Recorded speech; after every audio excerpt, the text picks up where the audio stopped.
ओम एक ऐसा रहस्यमय शब्द जिसे हिंदू धर्म का सबसे पवित्र शब्द कहा जाता है। एक ऐसा शब्द जो हमारी आत्मा को परमात्मा से जोड़ सकता है। एक ऐसा शब्द जो हमारे मस्तिष्क के ज्ञान चक्षु खोल देता है।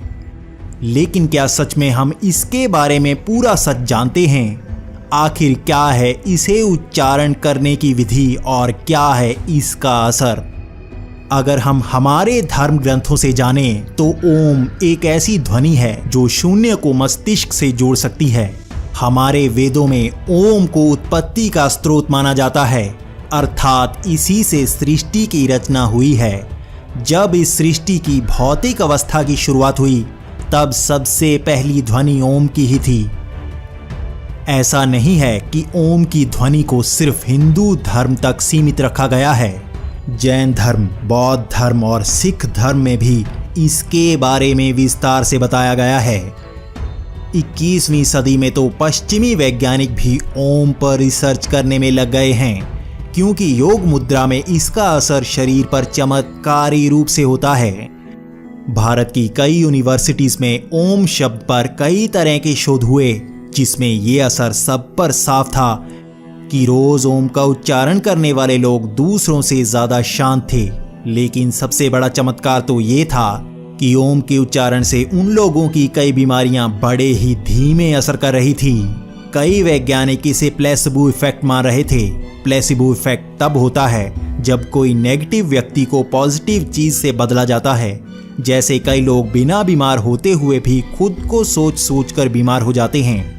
जब उन्हें सिर्फ साधारण चीनी की गोलियां देकर झूठ कहा जाता है कि ये एक मेडिसिन है, तो इससे वो पॉजिटिव होकर बीमारी को ठीक होने का दावा करने लगते हैं। क्या ये इफेक्ट भी ओम के इफेक्ट से समानता रखता है?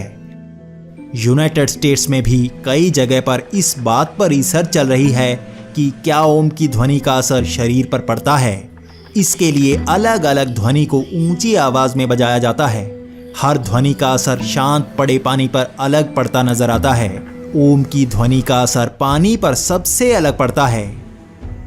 रिसर्चर्स खुद हैरान थे कि ओम की ध्वनि के चलने पर पानी पर ऐसी आकृति बनती है जो बिल्कुल हिंदू धर्म में बताए श्री यंत्र जैसी होती है। कोई और ध्वनि ऐसी आकृति नहीं बनाती थी। रिसर्चर्स ने खुद दावा भी किया कि ओम की ध्वनि चलने पर मस्तिष्क पर भी अलग ही असर पड़ता है और हो सकता है इसके उच्चारण से सबकॉन्शियस और अनकॉन्शियस माइंड पर असर पड़ता हो। अगर हम बात करें हमारे धर्म ग्रंथों की तो उसमें भी यही बताया गया है कि ओम की ध्वनि के उच्चारण से ही ईश्वर का ज्ञान पाया जा सकता है। लेकिन इसका सही उच्चारण करने पर ही यह असर पड़ता है। इसकी विधि हम आपको बताते हैं। धरती पर योग मुद्रा में बैठकर रीढ़ की हड्डी को सीधा करके ओम की ध्वनि को लंबा खींचते हुए उच्चारण करना होता है। इसका सही समय भी प्रातःकाल सूर्योदय के समय ही होता है। तभी हमारा मस्तिष्क शांत और स्थिर होता है। इसका उच्चारण भी एक एक शब्द को लंबा खींचकर करना पड़ता है। ओम।